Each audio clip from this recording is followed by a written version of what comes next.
Hi guys, welcome back. We're off to London today. We're in Brisbane, going on the QF51, connected to the QF1 from Singapore over to London. We've got a very interesting case, as we always have. We've got a 37-year-old male who had a spinal injury from jumping into a pool in Fiji. He's been brought back to Australia. He's a UK citizen, hence for travelling to London. So his day, or should say week 8 post-injury, he's got a tracheostomy. He's a C4, C5, which is really interesting. He's an incomplete Asia C spinal cord injury. So he's got a tracheostomy, the cuff's been down for periods of time. He's on room air for periods of time. He's also on oxygen in flight. So quite dynamic in terms of their functionality. So C4s generally have involvement with the spinal or with the diaphragm, and so respiratory function is compromised a little bit. Capacity to clear the airway is limited, so hence we're travelling with a tracheostomy. That should be decannulated in the next few weeks. It is early, but we've got some social reasons why we're travelling. Mum's pregnant, or the wife is pregnant, and we've got to move on and get it back to the UK safely. Okay, that's our update. We'll give you a bit more information a little bit on the flight. Bye for now.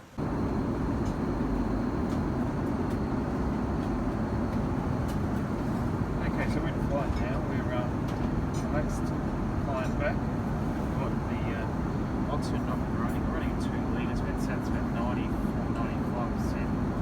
So we're climbing to altitude, but now we're at 98% 2 litres. We've also given him a little bit of food and fluid through the NG tube, so he's got a little bit of calories going in. But we start really slowly at first, mostly water, a little bit of juice, and we only give him about a half dose just to get him acclimatised. We also warm up the fluid so it's not cold.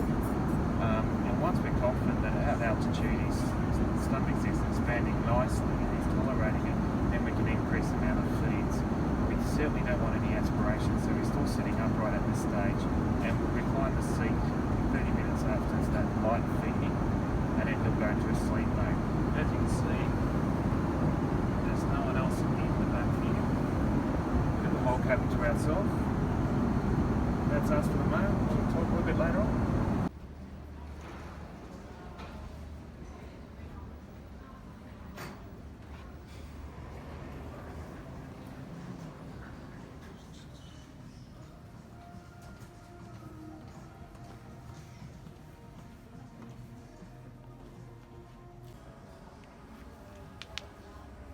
So we're travelling with 1, 2, 3, 4 carry-ons. So in the first bag, we just got consumables. So we've got a bit of oxygen tubing we're using, some food mix, change of clothes, some saline in case we have hypertension, and some food and some feed. So they're all got labels on it so they can fly internationally. And we've also got our medications that we're using for the next couple of days. The second one we've got is our medical bag, which is more of a dedicated, so it's airway listed up there, circulation, breathing, that sort of stuff, monitor, cardiac, and just a range of medications, oral and IV, blood glucose. The next one here is our POC, which is called a portable oxygen concentrator. That gives us oxygen on the ground if we need it. And the fourth bag is the airway bag, which is also for got suction. And it's got a range of consumables in there. Also, we're doubling up with more medications. So that's a bit about all the gear we carry. It's like a mobile hospital going from all around the world. Everything you need, you have to have with you, just in case.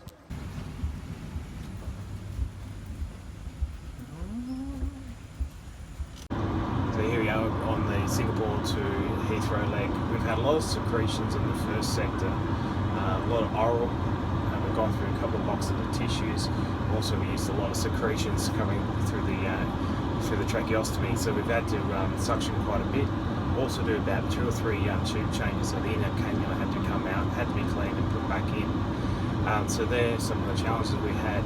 Now on the second leg, he's really fatigued, really tired, he's now asleep. We haven't been able to feed him as much as we'd like because he did have a bit of a cough. We were worried about him aspirating. He's now in the bed, reclined, asleep, and we're really looking at pressure area care throughout these two sectors. There's a lot of contact between surfaces of the aircraft, and we have to make sure we monitor those, take photos and document that. We do turn in every 2 to 3 hours, and so he doesn't have pressure areas build up. It's very difficult for spinal patients to know where they're sore and make sure that their bladder and bowels are working nicely, as well as their skin integrity. So that's their update. We'll talk a little bit later on. So we're in London now, and just to give you an update. Look, it didn't go to plan. We arrived, our client was very, very sleepy and wasn't breathing up, and developed plugs in their lungs and dropped his oxygen levels. We're on the aero bridge. We had to do some chest physio and do some suctioning and chest vibes to try and loosen that secretion. And it worked initially. It took a few goes, but then as we went through the arrivals hall, it happened again, and this time we couldn't get his sats over 80%, even with a little bit of oxygen on board. So a lot of chest physio, a lot of vibes, and after about 5 or 6 or 7 minutes, we just called the ambulance and got support. We needed it. The ambulance came within about 15 minutes, and we had some local paramedics from Heathrow Airport attend as well and assist us. We travelled to the local hospital and we were able to put him into the resus bay and do a lot more effective physio with him and try and clear the secretions with some saline nebs, a bit more high flow oxygen, and he became a lot more stable.